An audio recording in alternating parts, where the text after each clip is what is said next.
Date है आज 12 मार्च 2022। ये सब टॉपिक कवर करेंगे इस क्लास में। फर्स्ट टॉपिक है नेशनल मेडिकल कमीशन। ये रिसेंटली न्यूज में है, प्रीलिम्स और जीएस पेपर 2 के लिए इंपॉर्टेंट है। नेशनल मेडिकल कमीशन ने जो नीट का एग्ज़ाम होता है यूजी के लिए, अंडर ग्रेजुएट के लिए, एमबीबीएस करने के लिए, उसकी अपर लिमिट को हटा दिया है। अपर एज लिमिट कितनी थी अभी तक? जनरल कैटेगरी के लिए 25 ईयर और एससी एसटी और ओबीसी के लिए 5 साल एक्स्ट्रा थे, यानी कि वो 30 साल तक अंडर ग्रेजुएट के लिए ये एग्ज़ाम नीट का दे सकते थे। नीट का मतलब है National Eligibility cum Entrance test.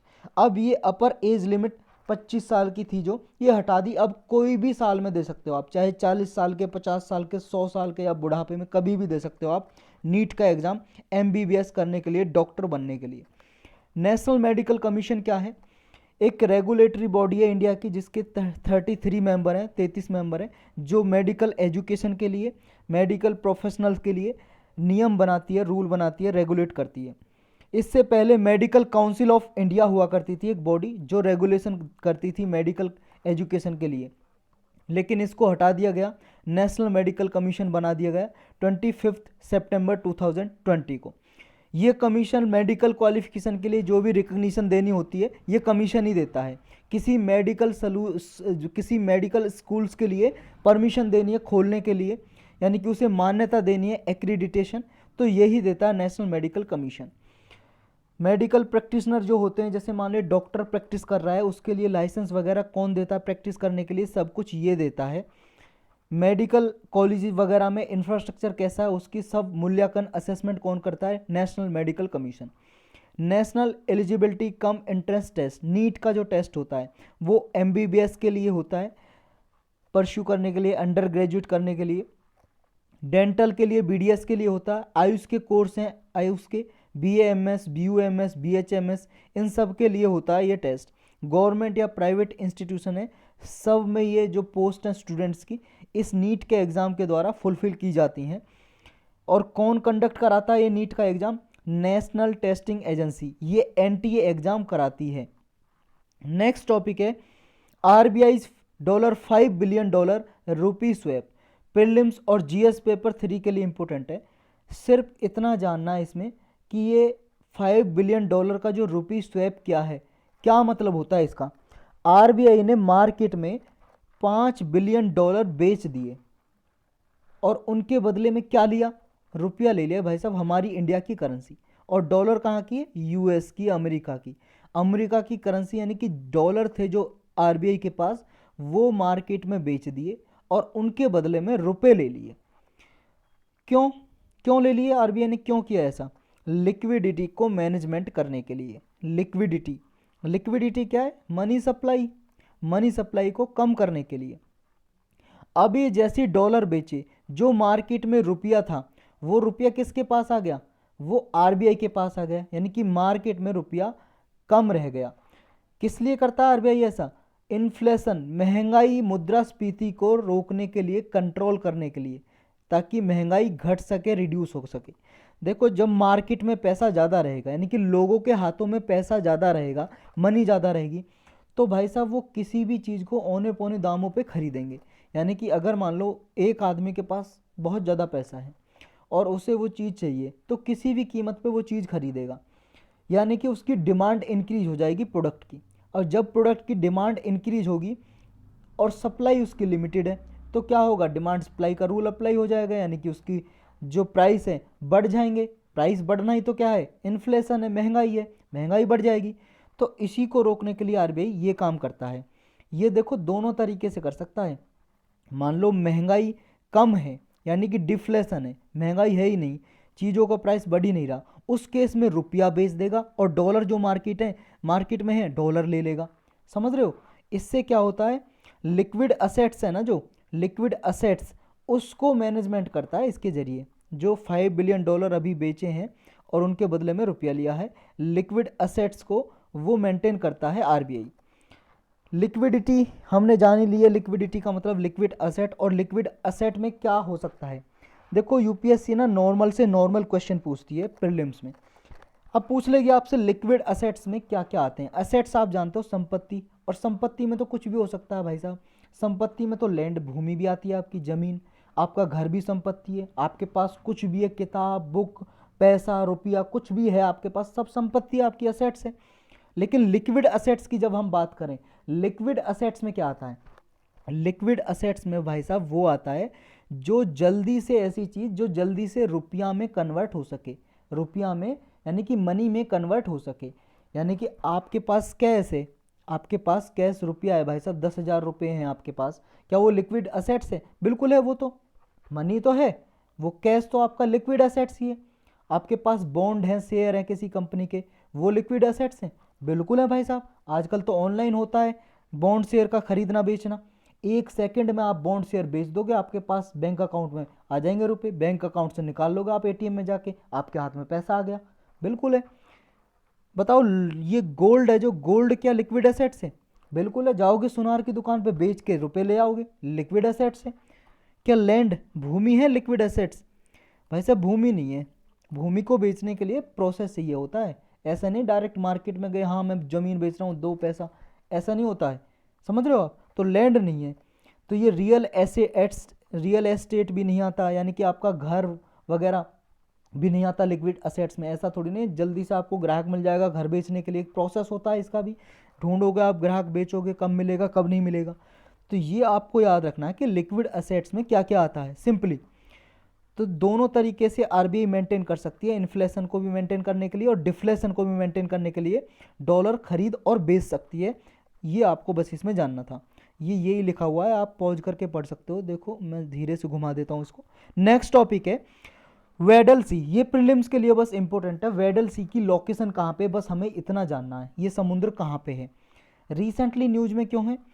News में इसलिए भाई साहब, सेंचुरी से ज़्यादा हो गया है, यानी कि 100 साल से ज़्यादा हो गए। यहाँ पे एक पानी का जहाज़ था, शिप वेसल, वो यहाँ पे गायब हो गया था, वो डूब गया था। उसका नाम था अर्नेस्ट सैकल्टन, इसका शिप था ये पोलर एक्सप्लोरर था, यानी कि पोल पे भेजा था, ये डूब गया था। संकन का मतलब डूब गया था, यानी कि जो ये एरिया देख रहे हो भाई साहब अंटार्कटिका का, इसके पास भेजा था ये यहाँ पे एक्सप्लोर करने के लिए। और जो वेडल सी है ना, उसकी लोकेशन बस हमें जाननी है। ये देखो सदर्न ओशन है, ये वाला सदर्न ओशन, और सदर्न ओशन का ही पार्ट है वेडल सी। ये पूरा पूरा यहाँ पे सदर्न ओशन माना जाता है, यहाँ पे पूरा का पूरा सदर्न ओशन। और वेडल सी कहाँ पे? ये वाला, ये देखो मैं दिखा देता हूँ आपको, ये वाला है वेडल सी, ये वाला वेडल सी है। हम बड़े मैप में देखेंगे इसको, वेडल सी को। ये देखो नीचे पाया 3000 मीटर नीचे, 3 किलोमीटर नीचे फंसा हुआ था ये, बर्फ के नीचे, यहाँ मतलब पानी समुद्र के नीचे। तो वेडल सी ये देखा हमने ऊपर, अब ये हम ऊपर वाला हिस्सा देख रहे हैं, अर्थ के पोल से ये इमेज ली है, ये मान लो ये है वेडल सी, ये वाला, ये सदर्न ओशन है, ये वाला सदर्न ओशन का ही पार्ट है वेडल सी। और ये रोज सी, ये यहाँ पे ये बहुत इंपॉर्टेंट है ये लोकेशन। वेडल सी आपको पता होना चाहिए, अंटार्कटिका के पास सदर्न ओशन का पार्ट है ये हमने पढ़ ही लिया है। इस वेडल सी में वेडल जायर भी बना हुआ है। जायर क्या होता है? जायर होता है भाई साहब लूप, सर्कुलर लूप, यानी कि ऐसे पानी घूम रहा है गोल गोल सर्कुलर मोशन में, वही होता है जायर। तो वेडल जायर है, यहाँ पे घूमता रहता है ओशन करंट की वजह से। ओशन करंट मतलब वो बिजली का लगने वाला करंट नहीं है, ओशन करंट मतलब पानी का समुद्र के तल पे बहना, धीरे धीरे, slowly, gradually flow of water on the surface of ocean is called ocean current, समुद्रीय धाराएं बोलते हैं हिंदी में। तो यहाँ पे एक ये फिल्चनेर रोन आइस सेल्फ है भाई साहब, यहाँ पे बर्फ़ के टुकड़े, बर्फ़ तो जमी हुई है अंटार्कटिका पे, उसके नाम रखे हुए हैं। फिल्चनेर रोन आइस सेल्फ कहाँ पे, पूछ लेगा आप हिसाब से मैच द फॉलोइंग में, तो ये याद रखना आपको। यही था इसमें बस, और कुछ ज़्यादा है नहीं। नेक्स्ट टॉपिक है captive employment policy under Deendayal Upadhyaya Grameen Kaushal योजना। ये प्रीलिम्स और जीएस पेपर 2 के लिए इंपॉर्टेंट है। इसमें 2 चीज़ जाननी है हमें, कैप्टिव एम्प्लॉयमेंट होता क्या है और ये DDU GKY ये योजना क्या है। कैप्टिव एम्प्लॉयमेंट का मतलब या कैप्टिव एम्प्लॉयर, देखो भाई साहब एम्प्लॉयर तो आप जानते हो कर्मचारी, मतलब कैप्टिव एम्प्लॉयर मतलब हो गया आपका, एम्प्लॉयर का मतलब होता है जो जॉब देने वाला होता है, यानी कि मालिक, कंपनी का मालिक। तो कैप्टिव एम्प्लॉयर का क्या मतलब हो गया? इसमें भाई साहब देखो, जो कर्मचारी होते हैं ना, कोई फैक्ट्री में कर्मचारी चाहिए, मान लो फैक्ट्री में मशीन चलाने के लिए कर्मचारी चाहिए, लेकिन मार्केट में वो उपलब्ध है नहीं कर्मचारी जो मशीन चला सके। तो इसमें क्या है, ट्रेनिंग उस बेस पे दी जाती है कि जो फैक्ट्रीज में, इंडस्ट्रीज में रिक्वायरमेंट हो जिसकी, समझ रहे हो। मान लो मशीन चलाने के लिए चाहिए आदमी, और आप किसी उसमें इतनी स्किल्स है नहीं वो मशीन चला सके या कंप्यूटर को ऑपरेट कर सके, तो जो इंडस्ट्री की डिमांड है ना, इंडस्ट्री के साथ पार्टनर करके जो भी इंडस्ट्री को रिक्वायरमेंट है वो स्किल प्रोवाइड की जाए, यानी कि डिमांड बेस्ड स्किल। जो इंडस्ट्रीज में, कंपनी में स्किल चाहिए, जैसे आदमी उसे चाहिए कि हमें मशीन चलाने के लिए, कंप्यूटर ऑपरेट करने के लिए चाहिए आदमी, तो उसी स्किल को दिया जाए रूरल पुअर यूथ को। ग्रामीण क्षेत्र में जो लोग, गरीब नौजवान रहते हैं उनको दिया जाए और उनकी प्लेसमेंट की जाए इन इंडस्ट्रीज में। ये ही है कैप्टिव एम्प्लॉयर, बस ये जानना आपको। ये कैप्टिव एम्प्लॉयर पॉलिसी है जो, इसमें यही दिया जाएगा, ट्रेनिंग वगैरह, स्किल वगैरह प्रोवाइड की जाएगी कंपनी के हिसाब से जो कंपनी में चाहिए। और ये दीनदयाल उपाध्याय ग्रामीण कौशल योजना है जो, इस प्रोग्राम के अंतर्गत ही ये इनिशिएटिव चलाया गया है। इसमें 6 मंथ की कैंडिडेट को स्किल प्रोवाइड की जाएगी, ट्रेनिंग दी जाएगी, और उसके मिनिमम सीटीसी दी जाएगी 10,000 रुपीज़ की। सीटीसी का मतलब है कॉस्ट टू कंपनी, यानी कि जो स्किल प्रोवाइड करने के लिए 6 महीने में कॉस्ट आएगी, वो उसको 6 महीने की सैलरी के तौर पे उस आदमी को दे दी जाएंगे 10,000 रुपये। 6 महीने में ट्रेनिंग दी जाएगी उसको। ये रिक्वायरमेंट को पूरी करेगी जितने भी स्टेट यूटीज़ में इंडस्ट्रीज़ हैं, या इंडस्ट्रीज़ की कोई छोटी कंपनी है सब्सिडायरी, जहाँ वहाँ एम्प्लॉयमेंट चाहिए, यानी कि एम्प्लॉय चाहिए, रोज़गार चाहिए, लोगों को रोज़गार भी देगी, और कंपनी को जो कर्मचारी चाहिए वहाँ कर्मचारी उपलब्ध करा के देगी उनकी रिक्वायरमेंट के हिसाब से। तो जो रूरल यूथ हैं, ग्रामीण क्षेत्र में जो गरीब लोग रहते हैं, नौजवान रहते हैं, उनको एम्प्लॉयमेंट देगी, रोज़गार देगी ये स्कीम, ये प्रोग्राम। दीनदयाल जो उपाध्याय ग्रामीण कौशल योजना है, ये 2014 में लॉन्च की थी, और कौन से मंत्रालय के अंदर आती है ये जानना जरूरी है। मिनिस्ट्री ऑफ रूरल डेवलपमेंट के अंदर आती है, वो स्किल ट्रेनिंग के लिए फंड प्रोवाइड करता है इसको, मिनिस्ट्री ऑफ रूरल डेवलपमेंट। इसमें स्किल प्रोवाइड की जाती है ताकि लोगों को वेज एम्प्लॉयमेंट दिलाया जा सके, यानी कि उन्हें रोजगार दिलाया जा सके, ताकि उन्हें लाइवलीहुड उनकी सिक्योर हो सके और सैलरी मिल सके उन्हें मंथली या पर डे में। इसमें जो भी लोगों को ट्रेनिंग दी जाती है, इसका टारगेट ये रहता है कम से कम 70%, एटलीस्ट कम से कम 70% जो ट्रेंड कैंडिडेट है जिनको ट्रेनिंग दी गई है, कम से कम 70% की प्लेसमेंट की जाए, यानी कि कम से कम उनको तो नौकरी दी ही जानी चाहिए, समझ रहे हो। और इसमें मैंडेटरी सर्टिफिकेशन दिया जाता है। मैंडेटरी मतलब कंपलसरी, अनिवार्य है कि जिस जो ट्रेनिंग दी है उसका भाई साहब सर्टिफिकेट भी दोगे कि हाँ इस बंदे ने ट्रेनिंग ली है इस काम करने की, ताकि उसे कंपनी में आसानी से जॉब मिल सके। इसमें 1/3 कम से कम टोटल कैंडिडेट का वुमन होने चाहिए, यानी कि महिला 1/3 होनी चाहिए जिनको ट्रेनिंग दी जाए। और नौजवान के लिए जो एज है ट्रेनिंग की 35 साल तक है, 15 से 35 साल तक, और महिला के लिए 45 साल तक ये एज लिमिट है। अब तक इसमें लगभग 11.44 लाख यूथ को ट्रेंड किया जा चुका है, जिसमें से 7.15 लाख यूथ को प्लेस किया जा चुका है, यानी कि जॉब दी जा चुकी है। 31 जनवरी 2022 तक का डेटा है ये। नेक्स्ट टॉपिक है carbon capture and utilisation technique. ये प्रीलिम्स और जीएस पेपर 3 के लिए इंपॉर्टेंट है। इंडिया के साइंटिस्ट ने ऐसी टेक्नोलॉजी ढूंढी है भाई साहब, जो CO2 है ना इन्वायरमेंट में, कार्बन डाइऑक्साइड, उसको कैप्चर किया जाएगा, यानी कि सोखा जाएगा, एब्जॉर्ब किया जाएगा, और उसका यूज किया जाएगा, जैसे मान लो फ्यूल बनाने के लिए, किसी और चीज़ के लिए।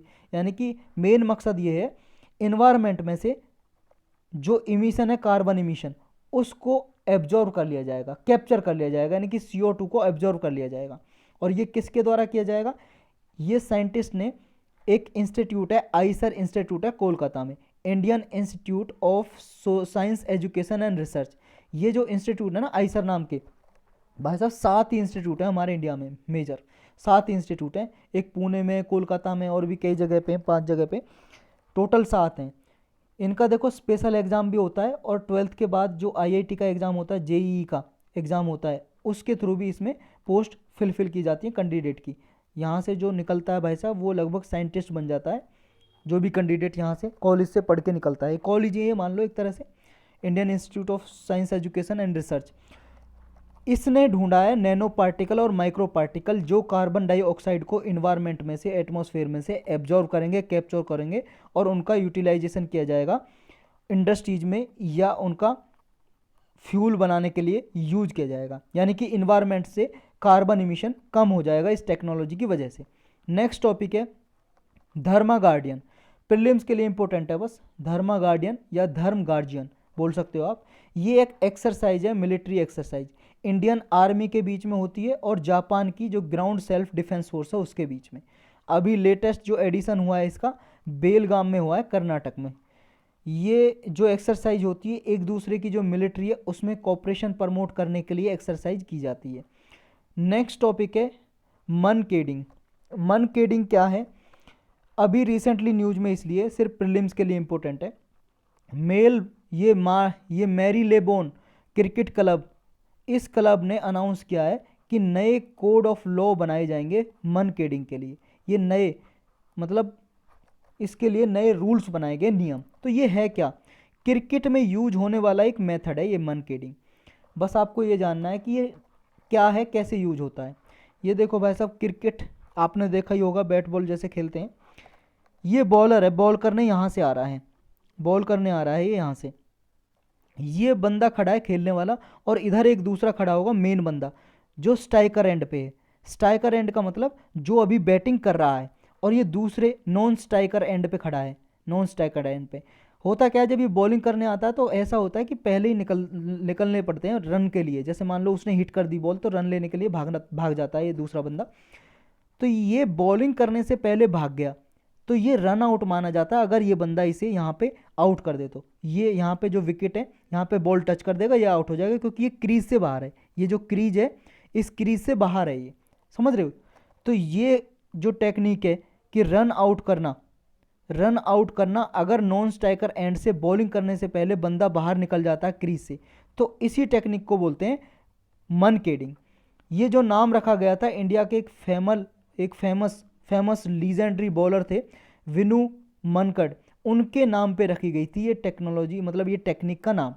बस इतना ही जानना था इसमें। नेक्स्ट टॉपिक है वुमन इन जुडिशियरी। कोर्ट में कितनी महिलाएं जज हैं ये बस हमें जानना है इसमें। और अगर कोर्ट में महिलाएं होंगी तो क्या उनके प्रभाव पड़ेंगे, क्या इफेक्ट पड़ेंगे। जीएस पेपर 2 और प्रीलिम्स के लिए इंपॉर्टेंट है। अभी न्यूज में इसलिए है, जो हमारे चीफ जस्टिस ऑफ इंडिया है, मुख्य न्यायाधीश हैं जो हमारे इंडिया के चीफ जस्टिस सुप्रीम कोर्ट के, एनवी रमन, उन्होंने देखो अभी कुछ कॉलेजियम बैठी थी सुप्रीम कोर्ट की कॉलेजियम मतलब 4-5 जज आके, इसमें कितने होते हैं टोटल? 4 जज होते हैं सुप्रीम कोर्ट के, चीफ जस्टिस प्लस 4 जज, ये कॉलेजियम को बोलते हैं 5 जज मिला के, यानी कि 4 जज होंगे सुप्रीम कोर्ट के और एक चीफ जस्टिस होंगे सुप्रीम कोर्ट के। तो कॉलेजियम ने रिकमेंड किए थे 37 वुमेन जजेज के नाम के, इनको जज बनाया जाए हाई कोर्ट में। लेकिन भाई साहब उसमें से केवल 17 ही वुमेन महिलाओं को जज बनाया गया है। गवर्नमेंट ने इतनी रिक्वेस्ट को माना, उनको जज बनाया है।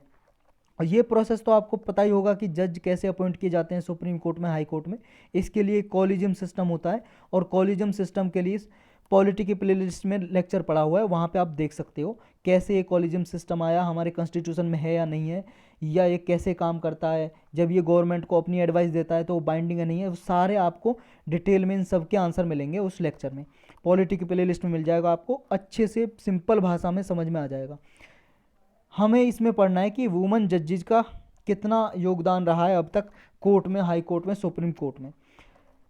सुप्रीम कोर्ट के जो जज हैं चीफ जस्टिस ऑफ इंडिया, उन्हें ये सजेशन दिया, सलाह दी है कि वुमेन जजेज का जो अपॉइंटमेंट है वो देखो रिड्यूस नहीं होना चाहिए, वो कम नहीं होना चाहिए, कि ऐसा नहीं हो हाई कोर्ट में, सुप्रीम कोर्ट में वुमेन की जो महिलाओं की जो अपॉइंटमेंट है वो कम नहीं होनी चाहिए। तो कितना है योगदान अभी तक, कितना स्टेटस है वुमेन का इंडियन जुडिशरी में, कितने वुमेन जजेज अभी काम करती हैं। आज़ादी के अगर देखें हम पिछले 71 ईयर, उसमें देखो 11 वुमेन जज अभी तक सुप्रीम कोर्ट में अपॉइंट किए गए हैं, सिर्फ 11 जजेज। और पहली बार 39 ईयर में, आज़ादी के बाद जब ये सुप्रीम कोर्ट एस्टेब्लिश किया गया था, सुप्रीम कोर्ट एस्टेब्लिश करने के बाद 39 साल में पहली बार एक महिला अपॉइंट की गई थी सुप्रीम कोर्ट में जज, जिनका नाम था जस्टिस फातिमा बीवी, ये नाम आपको याद रखना है कि पहली वुमन महिला जज थी ये सुप्रीम कोर्ट में अपॉइंट होने वाली, फातिमा बीवी। तो ये अभी तक 71 ईयर में अभी तक 25 हाई कोर्ट है हमारे इंडिया में, उनमें 677 जज की कैपेसिटी है, उनमें से केवल 81 ही महिलाएं हैं, और 5 हाई कोर्ट तो ऐसे हैं हमारे इंडिया में जिनमें एक भी महिला वुमन जज नहीं है, यानी कि एक भी महिला जज नहीं है उनमें। बेनिफिट क्या होता है इसका अगर सुप्रीम कोर्ट में महिला जज जाएंगी? देखो भाई साहब, एक तो ये है डाइवर्सिटी होगी और जेंडर रिप्रेजेंटेशन होगा, महिलाओं का भी रिप्रेजेंटेशन होगा कोर्ट में, ट्रांसपेरेंसी आएगी, इंक्लूसिवनेस आएगा, रिप्रेजेंटेशन तो बढ़ेगा ही। साथ साथ अगर महिला होगी तो देखो कोर्ट की लेजिटिमेसी भी बढ़ेगी, यानी कि एक पावरफुल सिग्नल जाएगा कि कोर्ट क्या है, सभी के लिए एक्सेसिबल है, कोई भी आके जज बन सकता है अगर उसमें क्वालिटी है और वो क्राइटेरिया फुलफिल कर सकता है। जो जेंडर स्टीरियोटाइप है वो भी रिमूव होगा। स्टीरियोटाइप का मतलब होता है ऐसी मानसिकता जो एक पर्टिकुलर सोच पे रुकी हुई हो, जैसे मान लो ये सोचते हैं कि महिलाओं तो क्या है, सिर्फ घर का कामकाज करने के लिए है, नौकरी करने के लिए नहीं है, या जज नहीं बन सकती। तो ये जो स्टीरियोटाइप दिया हुआ है महिलाओं को, ये हो गया स्टीरियोटाइप, जेंडर स्टीरियोटाइप, लिंग के आधार पे कोई सोच लिमिट कर लेना, सीमित कर लेना, तो ये स्टीरियोटाइप हटेगा। नेक्स्ट है, अगर वुमन जज जाएंगी तो जुडिशियल एक्शन में लाइव एक्सपीरियंस मिलेगा महिलाओं का भी। नेक्स्ट ये होगा, अगर मान लो महिलाओं से रिलेटेड सेक्सुअल वायलेंस के केस आते हैं तो महिलाएं उन्हें जेंडर सेंसिटिव के रूप से देख सकेंगी और अपना व्यू दे सकेंगी, मोर बैलेंस्ड और एम्पैथेटिक अप्रोच अपनाई जा सकेगी केस सुनाते समय। लेकिन चैलेंजेस क्या हैं, चुनौतियां क्या हैं वुमन के सामने, महिलाओं के सामने क्या चुनौतियां हैं कि वो अपॉइंट नहीं हो पाती, यानी कि इनकी जो रिप्रेजेंटेशन है कम है। पहली बात तो ये है कि एलिजिबिलिटी क्राइटेरिया जो एग्जाम में एंट्रेंस का एग्ज़ाम का है, देखो जब जज डिस्ट्रिक्ट जज बनना पड़ता है पहले उसके लिए एग्ज़ाम देना पड़ता है, फिर उसके बाद क्या है, लॉयर की तरह, वकील की तरह उन्हें ना क्या है 7 ईयर के लिए प्रैक्टिस भी करनी पड़ती है, और ये लगभग 35 से लेकर 45 की एज में प्रैक्टिस करनी पड़ती है उन्हें 7 साल के लिए, तभी उन्हें बनाया जाता है जज वगैरह हाई कोर्ट वगैरह में। तो ये टाइम जो होता है, उनकी मैरिज हो गई होती है इस उम्र तक महिलाओं की, और इस उम्र के बाद जब मैरिज होने के बाद भाई साहब उनके पास फैमिलियल रिस्पॉन्सिबिलिटी आ जाती हैं, बच्चे हो गए होते हैं, फिर वो घर के कामकाज में बिजी हो जाती हैं और रिस्पॉन्सिबिलिटी संभालने के लिए, इस वजह से उनका ड्रॉप आउट हो जाता है प्रैक्टिस में, यानी कि पूरी प्रैक्टिस कर नहीं पाती, और जब ये रिक्वायरमेंट फुलफिल नहीं हो पाती तो उन्हें हाई कोर्ट का जज कैसे बनाया जा सकता है। तो ये मेजर प्रॉब्लम है उनके अपॉइंट ना होने की, रिप्रेजेंटेशन ना होने की। नेक्स्ट टॉपिक है स्पीसीज रिचनेस सर्वे, प्रीलिम्स और जीएस पेपर 3 के लिए इंपॉर्टेंट है। स्पीसीज रिचनेस का मतलब क्या है, इसका मतलब ये है कि किसी एरिया में जो स्पीसीज हैं, प्लांट, ट्री या आपके बर्ड, एनिमल, सब स्पीसीज में आते हैं, इनकी जो डाइवर्सिटी है ज़्यादा रहे, ज़्यादा बर्ड रहें, ज़्यादा एनिमल्स रहें, यानी कि पशु पक्षी ज़्यादा रहें, डिफरेंट वेराइटी के रहें, पेड़ पौधे डिफरेंट वेराइटी के रहें, तो इसको बोलते हैं स्पीसीज रिचनेस।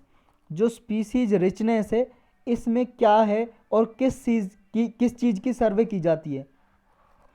देखो एवरी ईयर क्या होता है, जो पंजाब का डिपार्टमेंट है वाइल्ड लाइफ डिपार्टमेंट, पूरा नाम है wild life department of forest and wild life preservation, ये हर साल वाटर बर्ड सेंसस कराता है।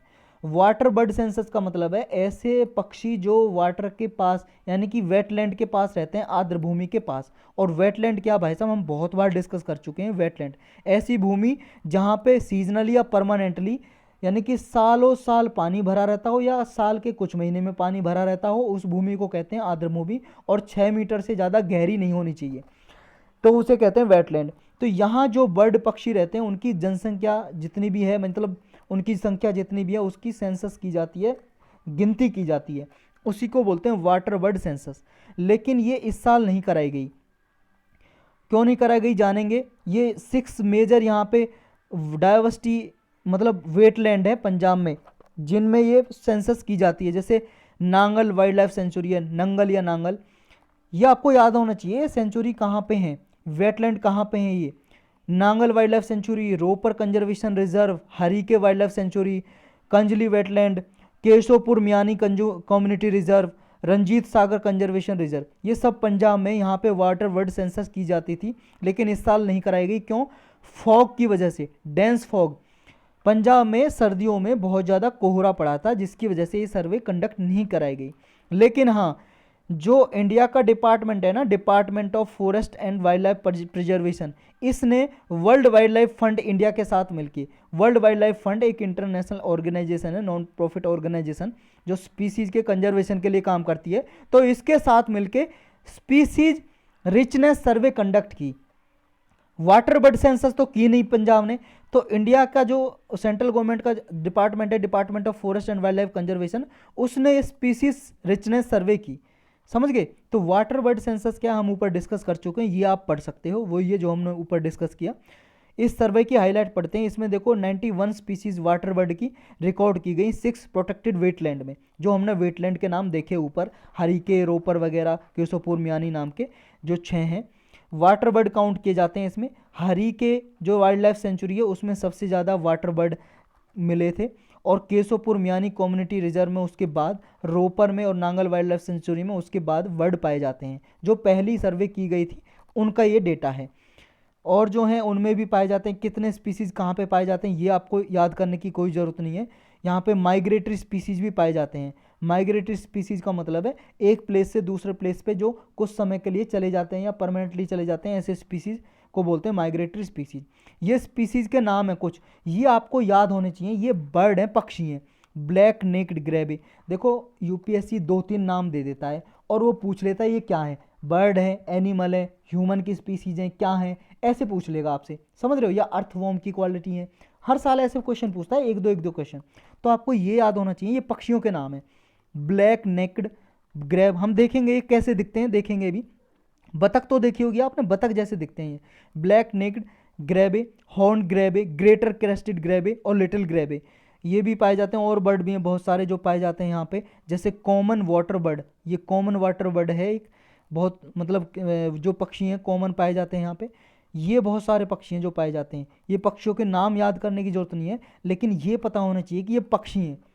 ये Bonelli eagle, greater spotted eagle, northern lapwing, प्रेगिंग, ये peregrine falcon, steppe eagle, western black tailed godwit, black headed ibis, ये ibis, sarus crane, painted stork, woolly necked stork, common pochard, common crane, ferruginous, ये ferruginous pochard, pallid harrier, river tern, Indian spotted eagle, river lapwing, oriental darter, Eurasian curlew, ये कुछ species हैं। देखो ये देख सकते हो आप, ये है ये ब्लैक नेक्ड क्रेन। जो ये क्रेन यानी कि पक्षी है, इसकी जो गर्दन है, वो नेक है जो, वो काली है, इसलिए इसका नाम है ब्लैक नेक्ड क्रेन। ये है बार हेडेड गूज, हंस की प्रजाति है भाई साहब ये आपका कास्पियन पायोर, कास्पियन प्लोवर। और ये है स्पोटेड बिल्ड पेलिकन, ये वाला। ये है ब्लैक विंग्ड प्रेटिनकोल। ये है ब्राउन हेडेड गुल, इबिस बिल। ये आपका सोशिएबल लैपविंग। ये है इंडियन स्कीमर। और ये है आपका सुंदर सा पक्षी रिलिक्ट गल या गुल। ये पक्षियों के नाम आपको भले याद ना हो, लेकिन इतना पता हो कि ये पक्षी हैं, पक्षियों की प्रजाति है, बर्ड की प्रजाति। सेंट्रल एशियन फ्लाईवे क्या है? देखो सेंट्रल एशियन फ्लाईवे ये है, ये रसिया से लगभग यहाँ से उड़ के पक्षी आते हैं इस रास्ते से, और ये कुछ पक्षी इंडिया में भी ठहर जाते हैं, इधर आ जाते हैं इधर, और यहाँ से होते हैं यूरोप में, अफ्रीका में चले जाते हैं। इसको ही बोलते हैं सेंट्रल एशियन फ्लाईवे। पक्षी उड़ के आ जाते हैं, क्यों भाई साहब? सर्दियों में यहाँ पे सर्दी ज़्यादा पड़ती है और माइग्रेशन हो जाती है पक्षियों की। ये कुछ गर्मी के इलाके में आ जाते हैं, इधर टेम्परेचर थोड़ा ज़्यादा रहता है, तो इसलिए इधर की तरफ आ जाते हैं, मूव कर जाते हैं। माइग्रेशन क्या होता है? माइग्रेशन ये होता है कि वेदर से बचने के लिए, जो वेदर एडवर्सिटीज़ हैं, अगर कहीं पे ज़्यादा ठंड पड़ रही है, तो पक्षी क्या है, बचने के लिए वहाँ से उड़ के चले जाते हैं फूड की खोज में, क्योंकि कोल्डर रीजन में फूड की अनअवेलेबिलिटी होती है, फूड उपलब्ध नहीं होता उनके लिए, तो पक्षी चले जाते हैं कहीं और स्थान पे। ये वेटलैंड ढूंढते हैं, किसी आर्द्र भूमि पे चले जाते हैं, या टेरेस्ट्रियल हैबिटेट पे, या ऐसे इकोसिस्टम में जो उनके लिए सूटेबल हो, जहाँ वो रह सकें, उनका हैबिटेट के बराबर उनका ऐसा निवास स्थान उनको मिल जाए। चैलेंजेस क्या है माइग्रेटरी बर्ड के लिए? चुनौतियाँ क्या हैं जो ये पक्षी उड़ के आते हैं? भाई साहब कुछ तो ऐसा है कि ये हैबिटेट लॉस कर जाते हैं, जो इनका निवास स्थान है वो लॉस हो जाता है, हैबिटेट लॉस, उसकी वजह से ये माइग्रेट करते हैं, ये चैलेंज है। दूसरा ये है जब ये वाटर बॉडीज़ के पास आते हैं, वेटलैंड के पास आते हैं, नेचुरल ग्रासलैंड के पास आते हैं, फॉरेस्ट एरिया के पास आते हैं, ये पाते हैं कि वहाँ ऐसा एरिया है नहीं या घट गया है, रिड्यूस हो गया है, यानी कि जो ये वाटर बॉडीज हैं ये डिक्रीज होते जा रहे हैं, ये चैलेंज है। तीसरा चैलेंज ये है वेदर वेरिएबिलिटी, क्लाइमेट चेंज, ये भी एक चैलेंज है इनके लिए। फ्लाईवे क्या होता है हमने जान लिया, वो ये, और सेंट्रल एशियन फ्लाईवे क्या वो जान लिया है। फ्लाईवे वही है, ये पक्षी या तो ब्रीडिंग के लिए, नॉन ब्रीडिंग के लिए, मोल्टिंग स्टेजिंग के लिए या खाने की खोज में चले जाते हैं उड़ के एक स्थान से दूसरे स्थान पे, जिस रास्ते को वो अपनाते हैं उस रास्ते को बोलते हैं फ्लाईवे। सेंट्रल एशियन फ्लाईवे हमने ऊपर डिस्कस कर ही लिया है, यूरेशिया, आर्कटिक, इंडियन ओशन से गुजरते हुए जाते हैं। 30 कंट्रीज़ के लगभग ये फैला हुआ है सेंट्रल एशियन फ्लाईवे। यहाँ पे जो वाटर बर्ड भी होते हैं बहुत सारे हैं, ये मालदीव, इंडिया से होते हुए, वेस्ट एशिया से होते हुए गुजरते हुए चले जाते हैं ये। अभी इन्हें प्रोटेक्टेड करना क्यों ज़रूरी है, इन सेंट्रल एशियन फ्लाईवे या फ्लाईवे को प्रोटेक्ट करना, संरक्षित करना क्यों ज़रूरी है? भाई साहब कम से कम लगभग इसमें वर्ल्ड के 11,000 बर्ड स्पीसीज आते हैं, माइग्रेट करते हैं, यहाँ से घूम के फिर चले जाते हैं। लेकिन जो ये रीजन है ना, यहाँ पे बहुत सारे पोचर भी रहते हैं। पोचर मतलब शिकार करने वाले, इन पक्षियों का शिकार कर लेते हैं, खा जाते हैं भाई साहब, मांस की तरह खा जाते हैं इन्हें। रेजुविनेटेड जो वेटलैंड है इनको भी रेजुविनेट करना है, यानी कि जो वेटलैंड है उनका एरिया भी घटता जा रहा है, ये इनके लिए परेशानी है, तो इनको सेफ गार्ड करना है। जो इनका टेरेस्ट्रियल हैबिटेट है, टेरेस्ट्रियल का मतलब ज़मीन पे, भूमि पे जो निवास स्थान जहाँ पे रहते हैं फॉरेस्ट एरिया में, वो इकोसिस्टम है उसको भी बचाना ज़रूरी है। तो ये करना ज़रूरी है इनके लिए, ताकि इकोसिस्टम भी हमारा बचा रहे, इकोसिस्टम को सेव करने के लिए। तो यही थे आज के लेक्चर में टॉपिक।